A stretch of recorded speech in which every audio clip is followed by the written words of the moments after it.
Hai semuanya, kembali lagi di channel Portal Edukasi. Pada kesempatan kali ini kita akan membahas rangkuman materi PS kelas 7 tema 1, yaitu tentang keluarga awal kehidupan. Materi ini sudah kurikulum merdeka ya. Mari kita mulai dengan keberadaan diri dan keluarga.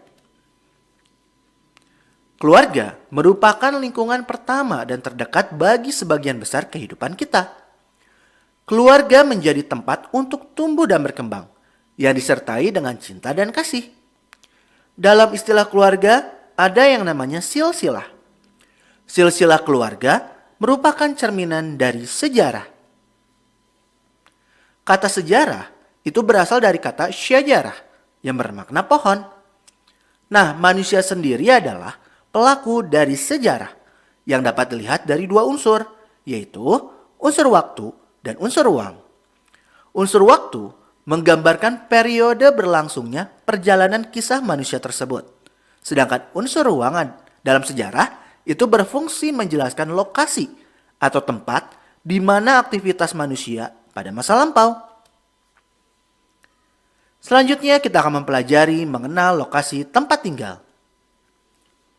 Lokasi merupakan letak objek di permukaan bumi.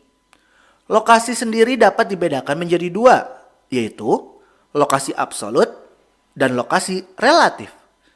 Lokasi absolut merupakan letak yang bersifat tetap terhadap sistem koordinat.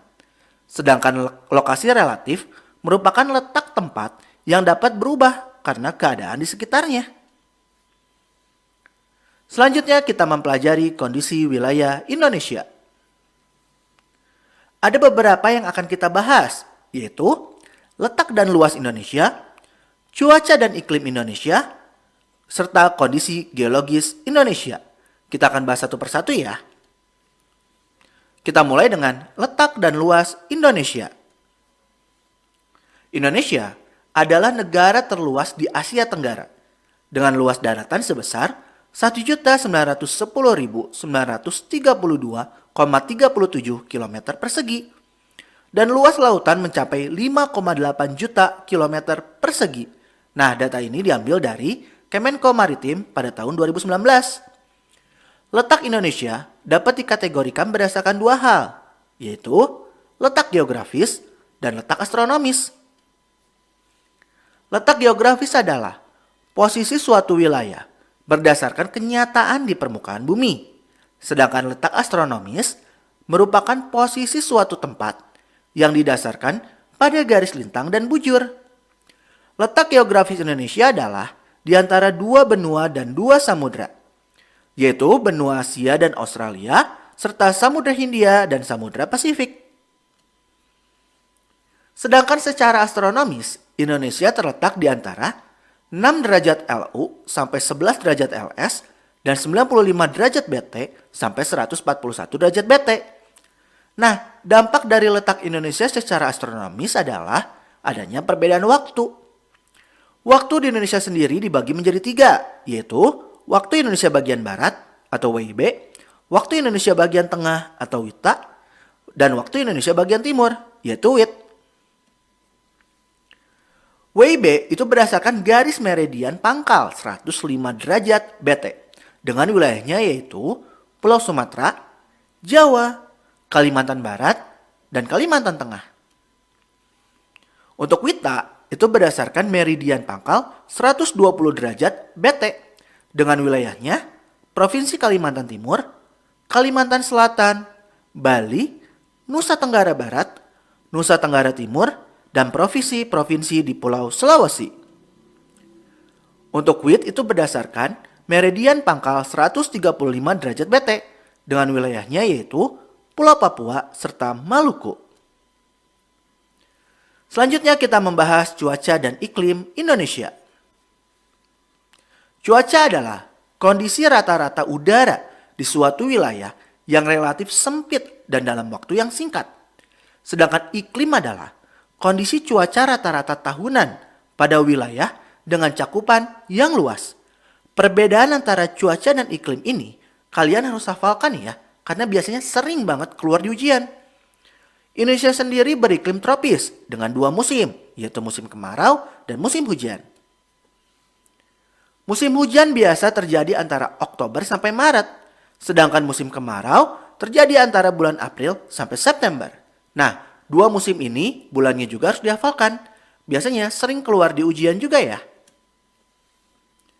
Nah, ada unsur-unsur cuaca dan iklim, yaitu penyinaran matahari, suhu udara, kelembapan udara, angin, dan curah hujan. Penyinaran matahari maksudnya, lamanya matahari bersinar cerah yang dihitung dari matahari terbit hingga terbenam. Suhu udara adalah derajat panas atau dingin yang diukur dengan skala tertentu. Sedangkan kelembaban udara adalah kemampuan udara dalam mengandung uap air. Kemudian angin itu pergerakan alami udara yang sejajar dengan permukaan bumi. Serta curah hujan artinya intensitas air hujan yang jatuh ke permukaan bumi akibat kondensasi selama periode waktu tertentu. Selanjutnya kita akan mempelajari kondisi geologis Indonesia. Letak geologis adalah posisi suatu wilayah yang didasarkan pada struktur geologi atau susunan batuan di sekitarnya. Secara geologis, Indonesia dilalui dua jalur pegunungan dunia, yaitu pegunungan Sirkum Pasifik dan Sirkum Mediterania. Ingat, dua pegunungan ini harus dihafalkan. Letak tersebut menyebabkan Indonesia memiliki banyak gunung aktif. Tercatat sebanyak 127 gunung api aktif di Indonesia. Aktivitas vulkanik yang intens di Indonesia terjadi karena pertemuan tiga lempeng dunia, yaitu lempeng Eurasia di sebelah utara, lempeng Indo-Australia di sebelah selatan, dan lempeng Pasifik di sebelah timur. Aktivitas ketiga lempeng tersebut juga membuat Indonesia menjadi wilayah yang rawan terjadi gempa bumi. Nah, nama tiga lempeng ini juga harus dihafalkan, biasanya sering keluar di ujian. Namun, ada dampak positifnya juga, yaitu tanah menjadi subur, memiliki keanekaragaman flora dan fauna, serta memiliki sumber daya mineral yang beragam. Selanjutnya kita masuk ke materi baru, yaitu pemahaman lokasi melalui peta. Peta merupakan gambaran permukaan bumi yang diperkecil dalam bidang datar menggunakan skala tertentu. Ilmu kartografi adalah ilmu tentang penggambaran permukaan bumi. Nah, orang yang ahli membuat peta itu dinamakan kartografer. Berikut ini merupakan komponen-komponen pada peta. Ada judul peta, skala peta, simbol peta, warna peta, legenda, orientasi, serta sumber dan tahun pembuatan. Nah, ini kita akan bahas satu persatu ya. Judul peta merupakan identitas untuk mengetahui dan menginterpretasikan daerah yang tergambar dalam peta. Sedangkan skala merupakan perbandingan jarak pada peta dengan jarak yang sebenarnya. Nah, skala sendiri dibagi menjadi tiga. Ada skala numerik, skala verbal, dan skala grafis. Skala numerik yaitu skala yang dinyatakan dengan angka pecahan.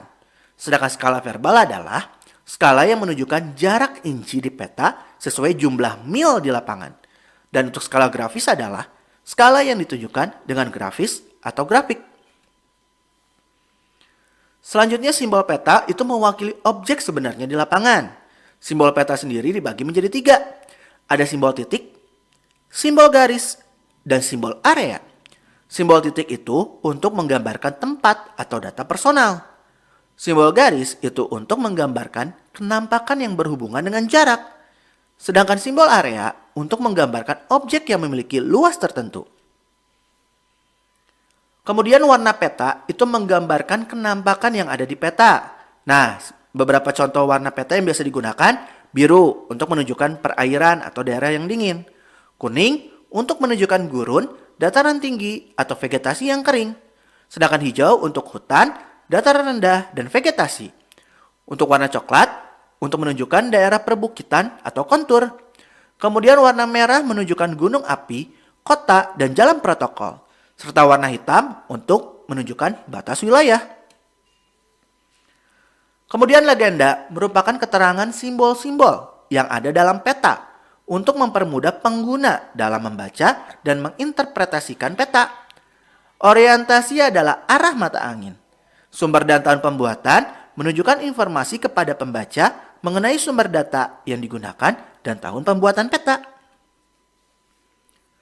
Ada beberapa fungsi peta, yaitu memperlihatkan letak suatu tempat dengan tempat lainnya di permukaan bumi, menunjukkan ukuran suatu objek seperti jarak dan luas daerah, menampilkan bentuk objek di permukaan bumi, misalnya bentuk benua dan negara, menyajikan data mengenai potensi suatu daerah, serta memudahkan suatu pekerjaan seperti untuk perencanaan pembangunan jalan.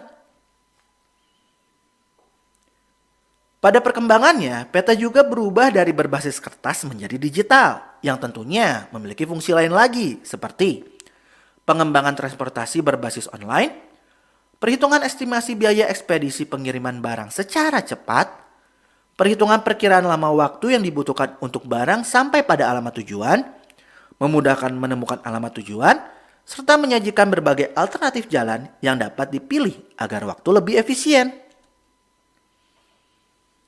Setelah memahami tentang peta, mari kita masuk ke sejarah lisan. Budaya tradisi lisan itu sudah diturunkan dari masa lalu oleh nenek moyang kita. Sebagai contoh adalah cerita rakyat. Cerita rakyat pada mulanya itu tidak dibuat untuk anak-anak. Namun, pada abad ke-19, cerita rakyat dibuat untuk digunakan sebagai bahan pendidikan bagi anak-anak. Cerita rakyat itu bisa dibagi menjadi 3. Ada mitos, legenda, serta dongeng. Mitos, bahasa Inggrisnya myth, yaitu cerita yang dianggap benar, terjadi, dan suci oleh masyarakat pemilik cerita tersebut. Legenda, bahasa Inggrisnya ada legend, yaitu cerita rakyat zaman dahulu yang dianggap benar-benar terjadi oleh pemilik cerita. Kemudian dongeng, kalau bahasa Inggrisnya folktale, itu adalah prosa yang dianggap tidak benar-benar terjadi oleh yang memiliki cerita. Jejak-jejak masa lampau itu sebagai sumber sejarah itu dapat digolongkan dalam 3 jenis. Ada sumber tertulis, sumber lisan, serta sumber benda. Sumber tertulis contohnya prasasti, silsilah keluarga, surat kabar, buku harian, piagam, dan lain-lain. Sedangkan sumber lisan biasanya oral history dan oral tradition. Sumber benda bisa sebagai monumen, ornamen, dan fonografis. Nah, ada ciri-ciri dari cerita rakyat, yaitu penyebaran dan pelestariannya dilakukan dengan secara lisan, yaitu melalui penuturan dari orang ke orang lain. Bersifat tradisional dan disebarkan antar generasi dalam waktu yang cukup lama. Cerita rakyat itu ada dengan versi-versi dan perbedaan dari setiap daerah, sehingga menjadi berbeda alur dari ceritanya satu sama lain. Penciptanya tidak diketahui, kemudian menjadi milik bersama, mempunyai kegunaan dalam kehidupan, serta mempunyai logika sendiri yang membedakan dengan logika umum. Cerita rakyat itu memiliki banyak nilai-nilai luhur yang berkaitan dengan nilai-nilai budi pekerti, seperti keimanan, jujur, adil, bekerja keras, rendah hati, dan lain-lain. Kemudian kita masuk ke materi baru lagi, yaitu manusia sebagai makhluk sosial dan ekonomi yang bermoral. Manusia sebagai makhluk sosial adalah manusia itu tidak dapat memenuhi kebutuhannya sendiri dan membutuhkan bantuan orang lain. Sebagai makhluk ekonomi yang bermoral, manusia setidaknya memiliki 5 ciri, yaitu melakukan tindakan rasional atau masuk akal, fokus pemenuhan kebutuhan untuk kepentingan diri sendiri tanpa mengabaikan norma, nilai, aturan yang berlaku di masyarakat, pengambilan keputusan dalam rangka memenuhi kebutuhan sesuai dengan tujuan, sulit merasa puas, serta ada preferensi pribadi dalam menentukan aktivitas pemenuhan kebutuhan. Selanjutnya, materi sosialisasi. Sosialisasi adalah proses sosial seumur hidup untuk mempelajari pola budaya, perilaku, dan harapan. Dapat dikatakan, sosialisasi merupakan proses seumur hidup yang berkaitan dengan cara individu mempelajari nilai dan norma sosial yang ada atau berlaku di masyarakat agar dapat diterima oleh kelompoknya. Interaksi sosial meliputi perpindahan individu dari satu tempat ke tempat yang lain. Peran dalam hidup mereka mulai dari lulus sekolah, memperoleh pekerjaan dan menikah, memiliki anak, hingga pensiun. Berikut merupakan agen-agen dari sosialisasi, yaitu keluarga, sekolah, kelompok sepermainan, serta media massa. Jean Piaget itu menjelaskan adanya perbedaan tahap anak-anak dalam belajar untuk berpikir tentang diri mereka sendiri dan lingkungan mereka. Nah, tahapan tersebut adalah sensori motor itu mulai dari 0 sampai 2 tahun, praoperasional 2 sampai 7 tahun, operasional konkret dari 7 sampai 11 tahun, dan operasional formal dari 11 sampai 15 tahun. Pada tahap sensori motor, bayi belajar terutama dengan menyentuh benda, memanipulasinya, dan secara fisik menjelajahi lingkungannya. Pada tahap praoperasional, anak sudah menguasai bahasa dan menggunakan kata-kata untuk menunjukkan objek dan gambar secara simbolis. Pada tahap operasional konkret, anak-anak telah memahami pengertian logis seperti hubungan sebab dan akibat. Pada tahap operasional formal, anak yang beranjak dewasa lebih mampu memahami ide-ide yang sangat rumit. Nah, kita masuk ke materi nilai dan norma. Nilai dapat dilihat sebagai sesuatu yang absolut, melekat pada objek, hadir dalam diri manusia, dan identik dengan perilakunya. Norma merupakan aturan atau cara yang diterapkan masyarakat agar sesuai dengan nilai yang dianut oleh masyarakat setempat. Norma itu diturunkan dari nilai-nilai sosial yang ada di masyarakat. Noto Nagoro membagi nilai menjadi 3 macam, yaitu nilai material, nilai vital, dan nilai kerohanian. Untuk nilai kerohanian dibagi lagi menjadi nilai kebenaran, nilai keindahan, nilai kebaikan moral, dan nilai religius. Norma itu dapat dibagi menjadi 4, yaitu norma agama, norma kesusilaan, norma kesopanan, dan norma hukum. Norma agama adalah aturan yang bersumber dari Tuhan. Norma kesusilaan adalah berasal dari hati nurani yang dipraktikkan secara berulang dan menjadi sebuah kebiasaan. Norma kesopanan yaitu berisi seperangkat aturan yang menjadi panduan tingkah laku. Serta norma hukum adalah tersusun atas aturan-aturan yang dibuat oleh lembaga-lembaga resmi tertentu. Peran nilai dan norma adalah mengatur kehidupan masyarakat untuk membentuk pola perilaku masyarakat yang tidak merugikan atau merusak tatanan yang ada dalam masyarakat, menyeimbangkan hak dan kewajiban dalam masyarakat, serta nilai berfungsi sebagai alat motivasi dan kontrol sosial, sedangkan norma merupakan pedoman bagi individu untuk berlaku di dalam masyarakat. Selanjutnya kita masuk ke interaksi antar wilayah. Interaksi merupakan peristiwa saling mempengaruhi daya, objek, atau tempat satu wilayah dengan wilayah lainnya.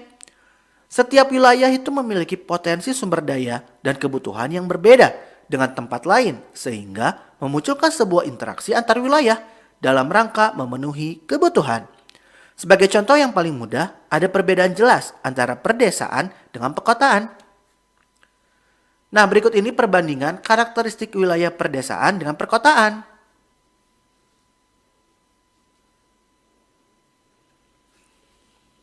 Nah, perbedaan tersebutlah yang menjadikan adanya interaksi antar wilayah.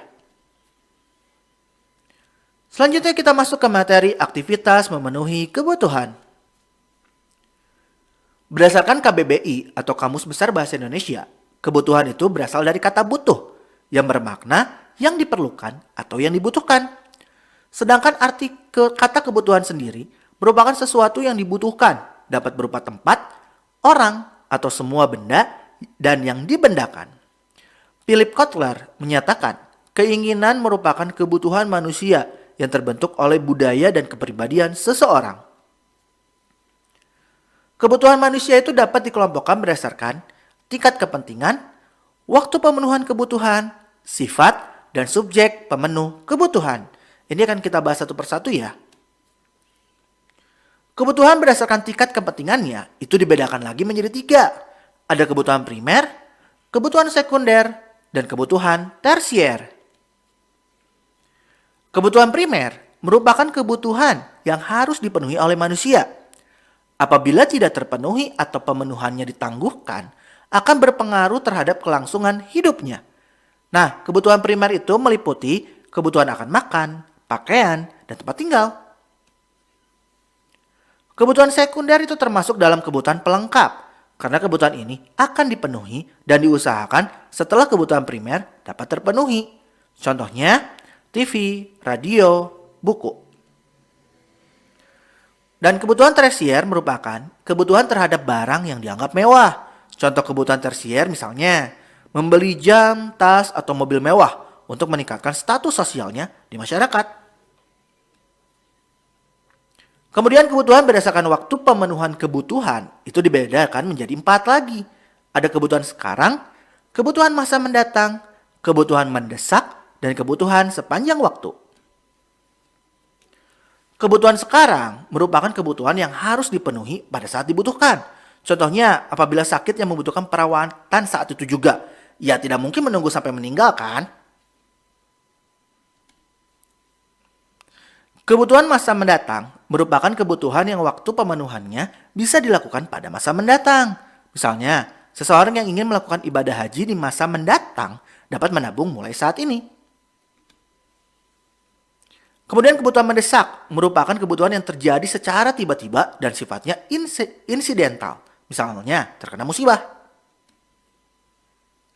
Kemudian kebutuhan sepanjang waktu merupakan kebutuhan yang dipenuhi sepanjang waktu sampai seseorang tersebut tidak membutuhkannya lagi. Misalnya pendidikan, kalau udah lulus sekolah ya udah, kebutuhan tentang pendidikannya jadi nggak ada.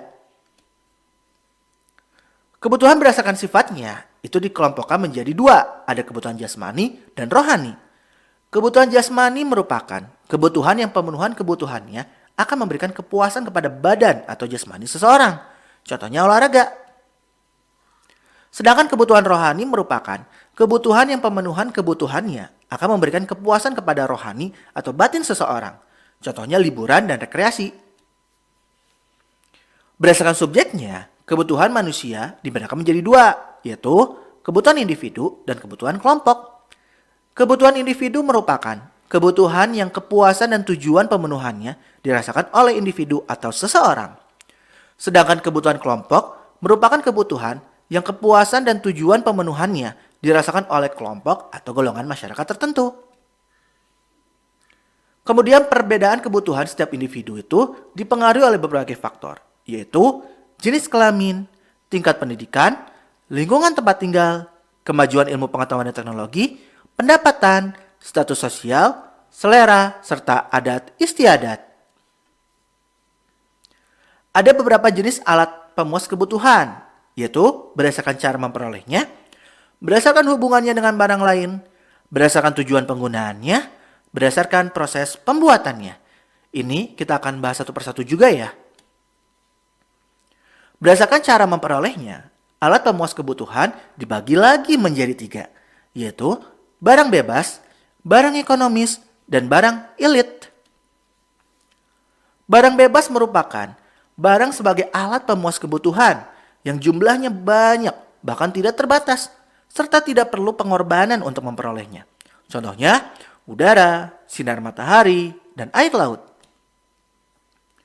Sedangkan barang ekonomis merupakan barang yang membutuhkan pengorbanan untuk mendapatkannya. Contohnya, untuk mendapatkan uang, seseorang harus bekerja dengan pengorbanan fisik dan waktu.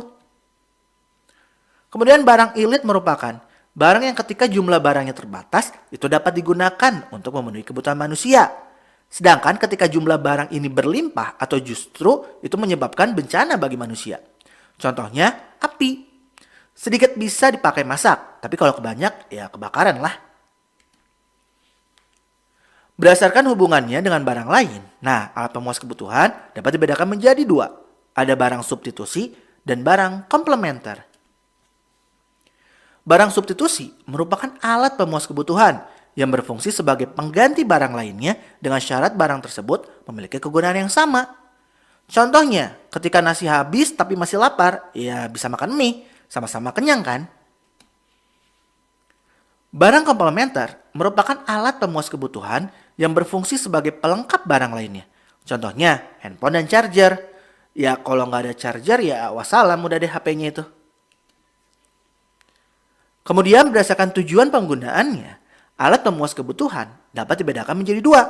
Ada barang produksi dan barang konsumsi.